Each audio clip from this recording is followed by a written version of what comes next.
दोस्तों, जिस अस्पताल में पति डॉक्टर था, उसी अस्पताल में उसकी तलाकशुदा पत्नी अपनी डिलीवरी करवाने के लिए भर्ती हुई थी। लेकिन जब अस्पताल में पहुंचती है तो जोर जोर से चिल्ला चिल्ला कर रोने लगती है, अपने पैरों को पटकने लगती है, क्योंकि दोस्तों उसको बहुत दर्द हो रहा था और उसकी डिलीवरी का टाइम आ चुका था।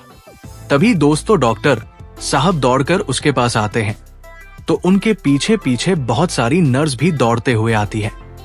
और जब डॉक्टर साहब उस महिला को अपनी आंखों से देखते हैं तो एकदम से चौंक जाते हैं।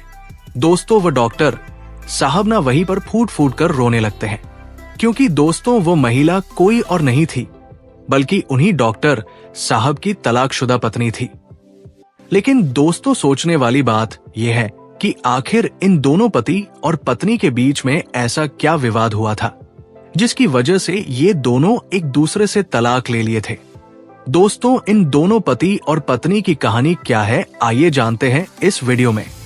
लेकिन दोस्तों वीडियो में आगे बढ़ने से पहले वहीं आप लोगों से एक छोटा सा रिक्वेस्ट है कि अगर आप लोग हमारे चैनल पर पहली बार विजिट किए हैं, पहली बार इस चैनल को देख रहे हैं, तो चैनल को सब्सक्राइब कर लीजिए, वीडियो को लाइक कर दीजिए, ताकि जो मेरा हौसला है वो और भी ज्यादा बढ़ता रहे और भी ज्यादा इंटरेस्टिंग कहानियां ऐसे ही मैं आप लोगों को सुनाता रहूं। दोस्तों ये सच्ची कहानी है उत्तराखंड की।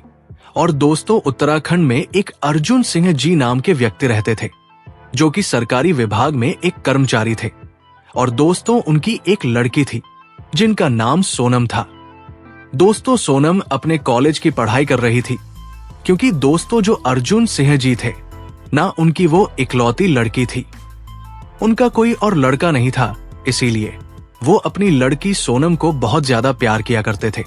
और दोस्तों आप लोग तो जानते ही हैं, ये किसी से छिपाने की बात नहीं है कि जिनके एक औलाद होते हैं ना, वो लोग अपने औलाद को बहुत प्यार करते हैं और बहुत लाड़ प्यार से पाल पोस कर बड़ा करते हैं। अगर वो बच्चा कोई गलती भी करता है ना, तो उसके माँ बाप उसको प्यार करते हैं, उसको ज्यादा डांटते नहीं हैं। और दोस्तों यही वजह होता है ना कि जिनकी एक संतान होती है वो अक्सर बिगड़ जाया करती है। लेकिन दोस्तों जो सोनम थी वो इंटर पास करने के बाद ग्रेजुएशन की पढ़ाई करने लगी थी, तो उसके शौक भी बहुत बड़े बड़े हो जाते हैं, क्योंकि दोस्तों सोनम के पिताजी के पास बहुत ज्यादा धन दौलत था, किसी भी चीज की कोई कमी नहीं थी। इसीलिए दोस्तों जो सोनम थी ना, वो अपने दोनों हाथों से आंखों को बंद करके पैसों को उड़ाया करती थी, महंगी महंगी गाड़ियों में घूमती थी। उसका शौक था कि रात को अपने दोस्तों के साथ पार्टी करना, महंगे महंगे बड़े बड़े रेस्टोरेंट में खाना खाना, महंगा मोबाइल चलाना। लेकिन दोस्तों उसके पिताजी उसको रोकते नहीं थे, उसको टोक नहीं थे। जो भी वो मांगती थी ना, उसको लाकर दे दिया करते थे। अब दोस्तों इस तरीके से कुछ दिन का वक्त गुजरा है तो सोनम का ग्रेजुएशन भी कंप्लीट हो जाता है। तो दोस्तों अर्जुन सिंह जी सोचते हैं ना कि अब हमारी बेटी बड़ी हो गई है, क्यों ना कोई अच्छा लड़का देखकर इसकी शादी करवा दिया जाए। अब दोस्तों यही सब सोच के जो अर्जुन सिंह जी है वो अपनी बेटी सोनम के पास जाते हैं, उससे पूछते हैं कि बेटी अब तुम बड़ी हो गई हो, अब हम लोग तुम्हारा विवाह करवाना चाहते हैं, इस पर तुम क्या कहना चाहती हो, तुम्हारा क्या राय है। तब दोस्तों सोनम अपने पिताजी से कहती है कि मैं अभी शादी नहीं करना चाहती हूँ, क्योंकि मैं तो अभी आगे की पढ़ाई करना चाहती हूँ और अपने जीवन में एक कामयाब इंसान बनना चाहती हूँ, आगे की पढ़ाई करना चाहती हूँ।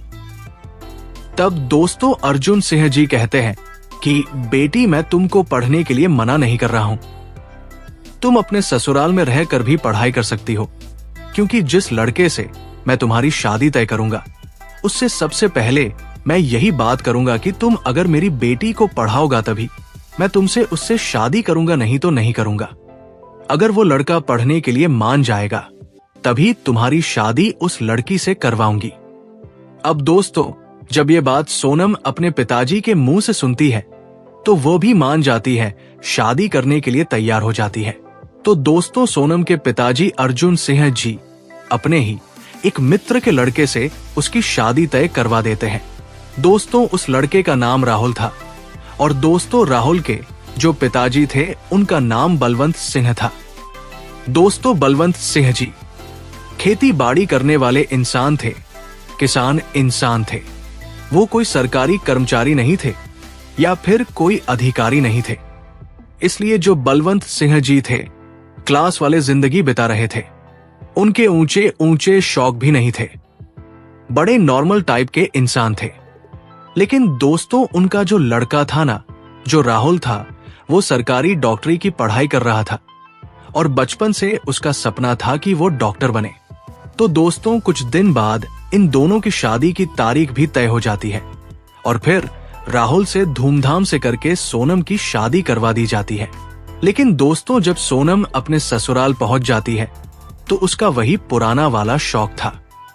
अच्छे अच्छे होटल में जाकर महंगे महंगे खाना खाना, बड़ी बड़ी गाड़ियों से घूमना, महंगे महंगे कपड़े पहनना, महंगा महंगा फोन चलाना, छोटे छोटे कपड़े पहनना। लेकिन दोस्तों, ये बात राहुल को और उसके माता पिता को बहुत बुरी लगती थी।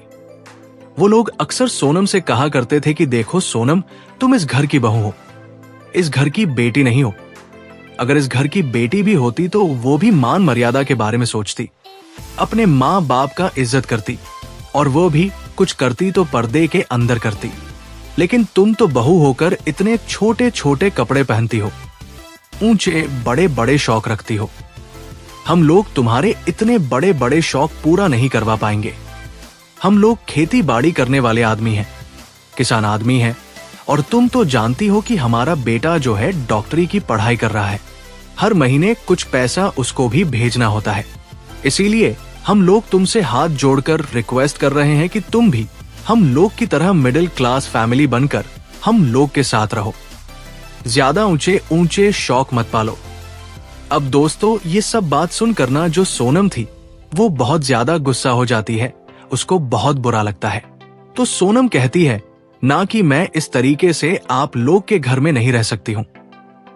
अगर आप लोग मुझे इस घर में रखना चाहते हैं तो आप लोग मेरी हर इच्छा को पूरा करिए, मेरी ख्वाहिश को पूरा करिए, तब मैं आपके साथ रहूंगी। अब दोस्तों, इस बात को सुनकर राहुल के पिताजी बहुत ज्यादा हैरान हो जाते हैं और सोनम की एक बात का जवाब नहीं देते हैं और चुपचाप अपने कमरे में चले जाते हैं। फोन उठाते हैं और दोस्तों, राहुल के पिताजी अर्जुन सिंह जी को सोनम के पिताजी को फोन करते हैं। उनसे कहते हैं कि अर्जुन सिंह जी, तुम्हारी लड़की यहाँ किसी की बात नहीं मानती है। यहाँ पर वो छोटे छोटे कपड़े पहनती है, ऊंचे ऊंचे शौक रखती है। तब दोस्तों, उधर से अर्जुन सिंह जी कहते हैं, ना कि देखो हमारी इकलौती लड़की है, हम लोग बड़े लाड प्यार से उसको पाल पोस कर बड़ा किए हैं। हमारी लड़की को किसी भी प्रकार का कोई दुख नहीं होना चाहिए। उसकी जो भी शौक है, जो भी इच्छाएं हैं, जो भी उसका डिमांड है, उसको आप लोग पूरा करिए। इसीलिए तो हम लोग अपनी बेटी का विवाह आपके घर पर कराए हैं ताकि वो वहां पर खुश रह सके। अब दोस्तों, ये बात सुनकर बलवंत सिंह जी जो थे ना, वो बहुत ज्यादा परेशान हो जाते हैं और दोस्तों, बलवंत सिंह जी सोचने लगते हैं कि इसके माता पिता इसको सर पर चढ़ा है, इसीलिए कि हम लोग की बात को नहीं मानती है, हम लोग की बात का वैल्यू नहीं करती है। अब दोस्तों, इस तरीके से उस घर में कलह होना धीरे धीरे स्टार्ट हो जाता है और सोनम की शादी को पूरे 6 महीने बीत जाते हैं। लेकिन दोस्तों, इधर जो राहुल था वो दूसरे शहर में रहकर अपना पढ़ाई कर रहा था और दिन रात पढ़ाई करता था ताकि जल्दी से उसको डॉक्टर की डिग्री मिल जाए और उसका जो सपना है वो पूरा हो जाए। दोस्तों, राहुल जो था ना, वो दिखने में बहुत ज्यादा खूबसूरत था, लेकिन पढ़ाई लिखाई में भी बहुत ज्यादा होशियार था। दोस्तों, राहुल के घर पर सोनम को रहते हुए जब 6 महीने बीत जाते हैं तो दोस्तों, राहुल और सोनम के बीच में ना अक्सर लड़ाई झगड़े होते रहते थे, क्योंकि दोस्तों, राहुल हमेशा सोनम से कहा करता था कि सोनम, तुम पापा मम्मी के सामने इतने छोटे छोटे कपड़े पहनकर मत रहा करो, बाहर खाना खाने जाते हो उसको बंद करो, सारा दिन तुम फोन पर लगी रहती हो, फोन पर कम बात किया करो, तो कम से कम कभी कभी मम्मी और पापा के साथ बैठकर बात कर लिया करो। मेरे मम्मी और पापा को तुम्हारी ये सब हरकतें बिल्कुल पसंद नहीं आती है। लेकिन दोस्तों, जब सोनम ये बात सुनती थी तो उस बात को समझने की कोशिश नहीं करती थी और उल्टा राहुल पर गुस्सा करती थी। दोस्तों, सोनम अक्सर अपने पति से डिमांड करती थी कि तुम मुझे घुमाने लेकर चलो, लेकिन दोस्तों राहुल उसको कहीं घूमने के लिए नहीं लेकर जाता था और ना ही उसके बड़े बड़े शौक को पूरा करता था। जैसे उसके माता पिता उसको घर पर रखते थे सोनम को, वैसे ही सोनम को वहां पर भी रहना पड़ता था। दोस्तों, राहुल सोनम से कहता था ना कि देखो, हम लोग मिडिल क्लास फैमिली वाले लोग हैं, जैसे मेरे मम्मी पापा कम पैसों में घर पर रहकर गुजारा करते हैं, वैसे तुमको भी गुजारा करना पड़ेगा। तभी दोस्तों सोनम राहुल से कहती थी कि देखो राहुल, मुझे ये सब नहीं हो पाएगा। अगर तुम चाहते हो कि तुम्हारे माता पिता दिन रात घर में रहते हैं, चुपचाप बैठे रहते हैं, घर का काम करते हैं, तो मैं भी ऐसा करूं तो मुझे ये सब नहीं हो पाएगा। अगर तुम ये सोचते हो कि तुम्हारी माँ दिन भर घर का काम करती है, बाहर का भी काम संभालती है, तो मैं भी ये सब करूं तो मुझे ये सब नहीं हो पाएगा। क्योंकि दोस्तों, जो सोनम थी ना, वह अपने ऊंचे ऊंचे शौक पूरा करवाना चाहती थी राहुल से, और राहुल ये सब करना नहीं चाहता था। और इसी बात को लेकर घर में लगातार लड़ाई झगड़े होते रहते थे और राहुल से भी लड़ाई झगड़े होते रहते थे। लेकिन दोस्तों, जब 6 महीने का वक्त गुजरा है, तब सोनम को पता चलता है कि वो प्रेग्नेंट हो गई है। तभी दोस्तों सोनम अपने पापा को फोन करती है और उनसे कहती है कि पिताजी, अब मैं इस घर में 1 मिनट भी नहीं रह सकती हूँ, क्योंकि इन लोगों का रहन सहन हमारे लायक नहीं है। पापा, पता नहीं हमारी शादी आप किन भूखे नंगे लोगों के यहाँ करवा दिए हैं। ये लोग ना तो हमारी इज्जत करते हैं और ना ही मेरी इच्छाओं को पूरा करते हैं। ये लोग तो मुझे खुश भी नहीं रख पाते हैं। अब दोस्तों, इस बात को सुनकर सोनम के पिताजी उसको कुछ बोलते नहीं है, उसको अपने घर पर बुला लेते हैं और फिर उसको बैठाकर उसको समझाते हैं। उससे कहते हैं कि बेटा, तुम चिंता मत करो। थोड़े दिन बाद राहुल और उसके घर वाले जब तुम्हारे साथ रहने लगेंगे तो तुम्हारी आदत उनको हो जाएगी, तो वे लोग तुमको समझने लगेंगे। तुमको कुछ नहीं बोलेंगे तो तुम्हारी जिंदगी बड़े आराम से कटने लगेगी। लेकिन दोस्तों, जो सोनम थी ना, वो अपने पापा की बात को समझने के लिए तैयार नहीं होती है। लेकिन दोस्तों, जब सोनम अपने पापा के घर पर वहां पर रहने लगती है, तो दोस्तों उसके तो बहुत बड़े बड़े शौक थे और जो उसकी आदत थी वो भुला नहीं पाई थी। उसकी आदत अभी वैसे ही पड़ी हुई थी। अब दोस्तों, इसी वजह से ना, जब अपने पापा के घर पर वो रहने लगती है तो अपने दोस्तों को पापा घर पर बुलाती थी, उनके साथ बाहर देर रात तक घूमने के लिए जाती थी। और दोस्तों, सोनम ये बात उस समय भूल चुकी थी कि उसकी शादी हो चुकी है और उसके पेट में एक बच्चा पल रहा है। लेकिन दोस्तों, इसके बावजूद भी सोनम अपने लड़के दोस्तों के साथ होटल में जाती थी, उनके साथ रात बिताती थी और ऊंचे ऊंचे रेस्टोरेंट में खाना खाने के लिए जाती थी, बड़ी बड़ी गाड़ियों से घूमती थी। और दोस्तों, एक तरीके से देखा जाए ना, तो सोनम ये सब काम बचपन से की थी, उसको आदत पड़ चुकी थी, या फिर साफ भाषा में कहा जाए तो ये सब काम करना उसको बहुत पसंद था। अब दोस्तों, इस तरीके से धीरे धीरे समय बीतता चला जाता है और जो राहुल होता है ना, वो खूब मन लगाकर अपनी डॉक्टरी की वहां पर पढ़ाई करता है। तो दोस्तों, उसकी जो मेहनत है ना, एक दिन रंग लाती है और डॉक्टरी की पढ़ाई वो पास कर लेता है और दोस्तों उसको ट्रेनिंग के लिए भेज दिया जाता है। इधर दोस्तों, जब सोनम अपने दोस्तों के साथ घूमने फिरने लगती है तो उसको ऐसा लगने लगता है कि राहुल उसके लायक नहीं है। तभी दोस्तों, एक दिन सोनम तलाक का कागज कोर्ट में पेश कर देती है, तो कुछ दिन बाद इन दोनों के बीच में तलाक भी हो जाता है।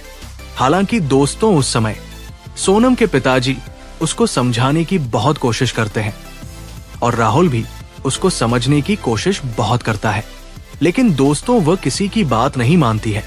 लेकिन दोस्तों, जब राहुल एक सफल डॉक्टर बन जाता है तो दोस्तों को उत्तराखंड के अंदर एक अच्छे अस्पताल में उसकी नियुक्ति हो जाती है और वहां पर वो नौकरी करने लगता है।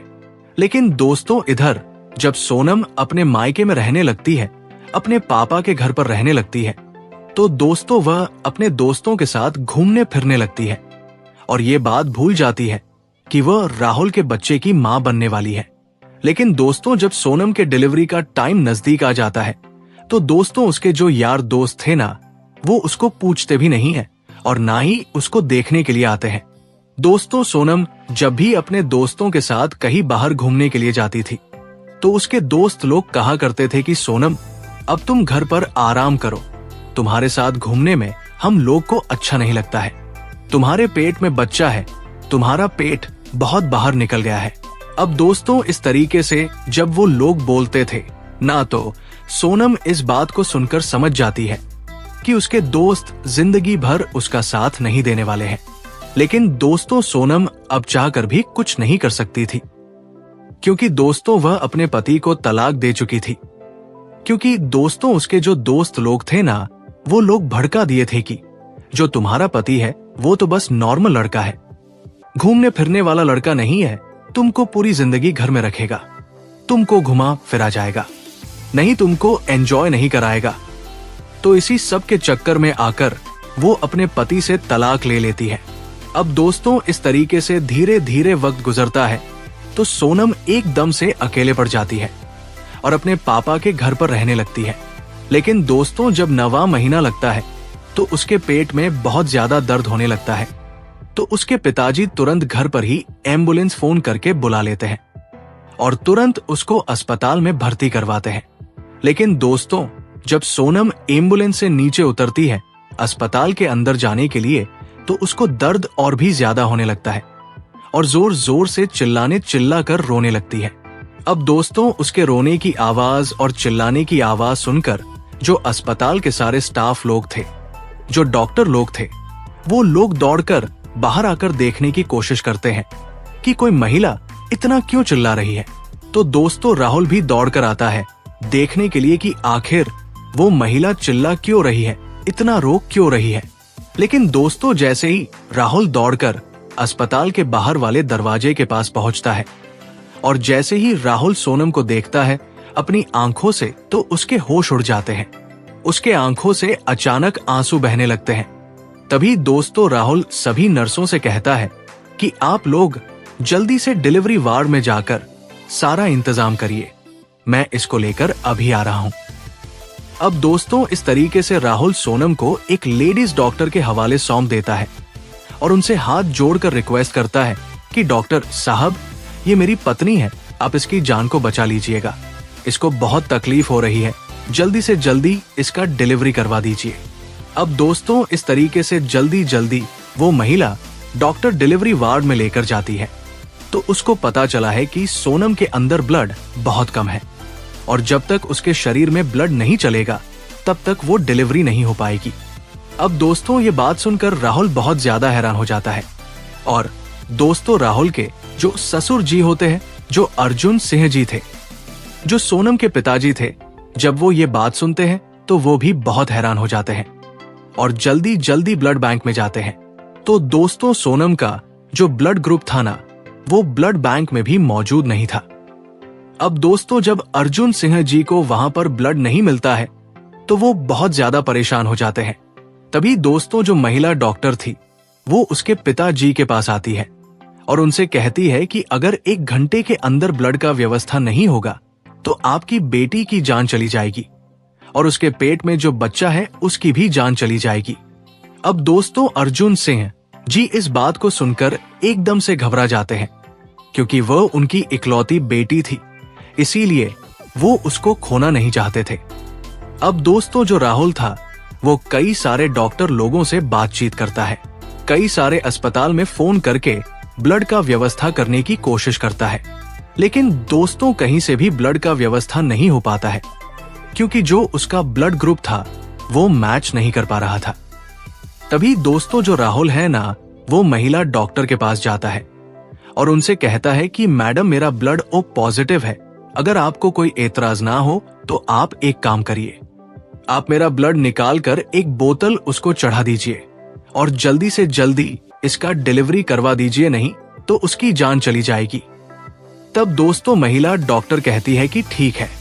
अब दोस्तों, इस तरीके से ना, जो राहुल था वो उसके बगल में एक टेबल लेटा हुआ था, उसी पर वो लेट जाता है और सोनम को एक बोतल खून देता है। तब जाकर उसकी डिलीवरी होती है और सोनम की। दोस्तों, उसे समय सोनम एक लड़के को जन्म देती है।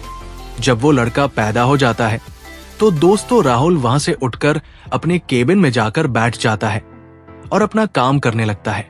अब दोस्तों, इस तरीके से 2-3 घंटे का वक्त गुजरता है और जब शाम होती है तो दोस्तों जो सोनम थी उसको होश आ जाता है।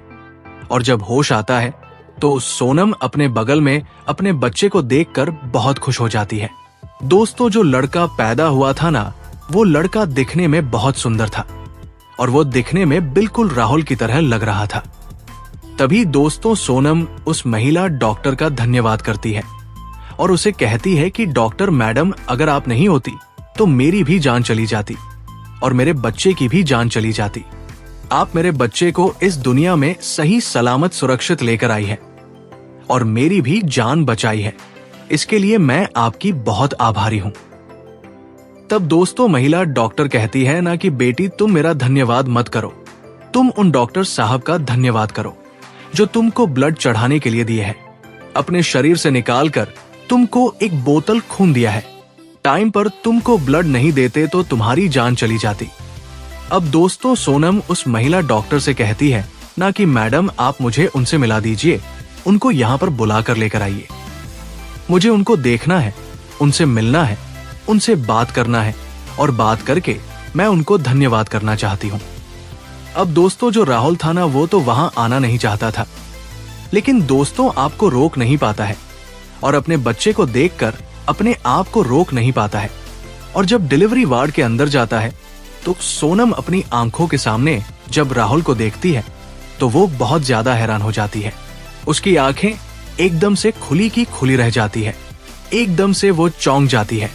तभी दोस्तों सोनम उसे महिला डॉक्टर से कहती है कि डॉक्टर साहब, ये तो मेरे तलाकशुदा पति हैं, आप इनको यहाँ पर क्यों लेकर आई हैं?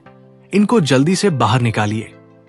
तब दोस्तों महिला डॉक्टर कहती है ना कि यही तो आपको ब्लड डोनेट किए हैं, अगर ये नहीं होते तो आपकी जान चली जाती। अब दोस्तों ये बात सुनकर सोनम की आंखों से अचानक आंसू बहाने लगते हैं। एक तरफ बगल में उसका बच्चा सोया हुआ था और दूसरी तरफ उसकी आंखों के सामने उसका तलाकशुदा पति खड़ा था। तो सोनम उसको देख कर ना फूट फूट कर रोने लगती है। दोस्तों सोनम सोचती है ना कि राहुल मेरी जान बचाया है और मैं इसके साथ कितना गलत व्यवहार कर रही थी। मैं इसको गरीब भूखा नंगा कहती थी और ये तो मेरी इस तरीके से मदद किया है, मेरी जान को बचाया है। दोस्तों इतना सब सोचते सोचते ना जाओ, सोनम थी वो बहुत ज्यादा शर्मिंदा हो जाती है और हाथ जोड़कर राहुल के सामने उसके पैरों में गिरकर फूट फूट कर रोने लगती है। तभी दोस्त राहुल सोनम से कहता है ना कि देखो सोनम, तुमको पैर पकड़कर रोने की जरूरत नहीं है। तुम्हारे माँ बाप ने जैसा तुमको संस्कार दिया था, तुम उसी के अनुसार चल रही थी। इसमें तुम्हारी कोई गलती नहीं है, लेकिन अब तुम्हारा बच्चा सही सलामत पैदा हो गया है और तुम भी स्वस्थ हो। तुम चिंता मत करो, बहुत जल्दी ठीक हो जाओगी और कुछ दिन बाद तुमको यहां से डिस्चार्ज कर दिया जाएगा। अब दोस्तों इस बात को सुनकर सोनम फिर से फूट फूट कर रोने लगती है। तभी वहां से राहुल जाने लगता है तो सोनम उससे कहती है कि राहुल रुको, तुम कहां जा रहे हो? मैं इस बच्चे को लेकर अब कहां जाऊंगी? अब मेरा तो कोई ठिकाना भी नहीं है। तब दोस्तों सोनम हाथ जोड़कर राहुल से कहने लगती है कि राहुल देखो, मुझे माफ कर दो, मुझे आप अपने साथ अपने घर लेकर चलो। तब दोस्तों राहुल उससे कहता है कि देखो सोनम, मैं भूखा नंगा व्यक्ति हूं, तुम्हें घर ले जाकर तुम्हारे शौक पूरा नहीं करवा पाऊंगा। और रही बात तुम्हारे रहने की, तुम्हारे पापा है ना तुम्हारा देखरेख करने के लिए, तुम्हारे शौक को पूरा करने के लिए तुम उनके घर पर चली जाना, वहां पर तुमको कोई दिक्कत नहीं होगी। वहां पर छोटे छोटे कपड़े पहन के रहना, अपने बड़े बड़े शौक पूरा करना। इसलिए अब मैं तुम्हारे साथ नहीं रहना चाहता हूं। मैं ऊब चुका हूं तुम्हारी इन आदतों से। अब दोस्तों ये सब बात सुनकर ना जो अर्जुन सिंह जी थे वो भी बहुत शर्मिंदा हो जाते हैं, क्योंकि वह भी अपनी बेटी के बगल में बैठे हुए थे और हाथ जोड़कर कहने लगते हैं कि बेटा देखो, हमसे बहुत बड़ी गलती हुई है। ये बात मैं मानता हूं कि मेरी बेटी नादान है, लेकिन मेरी बेटी की इसमें कोई गलती नहीं है। ये बच्चा जो पैदा हुआ है ये तुम्हारा है और मैं तुमसे हाथ जोड़कर विनती कर रहा हूं कि इस बच्चे के खातिर तुम मेरी बेटी को फिर से अपना लो नहीं तो उसकी जिंदगी बर्बाद हो जाएगी। वो इस बच्चे को लेकर कहां जाएगी?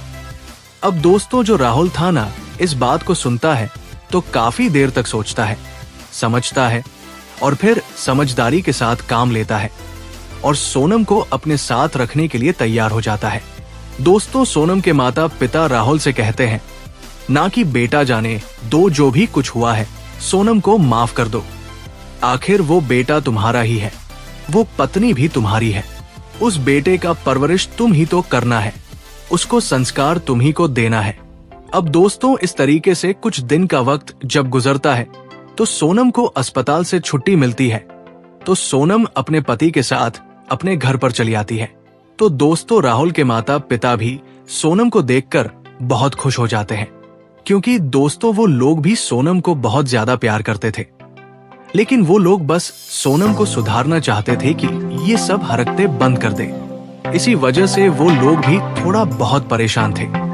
लेकिन दोस्तों, जब सोनम अपने पति के साथ अपने घर पर जाती है तो एक नई जिंदगी की शुरुआत करती है और अपने पति और अपने बच्चे और अपने सास ससुर के साथ हंसी खुशी रहने लगती है। दोस्तों, इस कहानी को सुनाने का मकसद किसी के दिल को दुख पहुंचाना नहीं है, बल्कि इस कहानी को सुनाने का मकसद सिर्फ इतना, आजकल की जो लड़कियां हैं, आजकल की जो महिलाएं हैं, वो पैसे के घमंड में आकर अपने पति को कुछ नहीं समझती है, उनको नालायक तक बोल देती है, यहाँ तक कि उनको जलील भी करती है, उनकी बेइज्जती भी करती है और उनको परेशान भी करती है और इसी वजह से उनके पति डिप्रेशन में चले जाते हैं। लेकिन दोस्तों, उन सभी महिलाओं के लिए ये कहानी एक बहुत बड़ी सीख है और इस कहानी से उन सभी महिलाओं को बहुत कुछ सीखने की जरूरत है। अगर कोई महिला अपने पति के साथ, अपने ससुराल वालों के साथ इस तरीके से रहना सीख जाए, ज्यादा डिमांड ना करे, सब कुछ मैनेज करना सीख जाए, तो दोस्तों उसका परिवार कभी भी बर्बाद नहीं होगा, वो लोग हमेशा खुश रहेंगे। तो दोस्तों, ये थी आज की कहानी। इस कहानी को सुनने के बाद आप लोग क्या कहना चाहेंगे? अपनी राय हमें कमेंट बॉक्स में जरूर बताइएगा। वीडियो पसंद आया तो वीडियो को लाइक, चैनल सब्सक्राइब जरूर करिएगा। आप सभी लोग का बहुत बहुत धन्यवाद।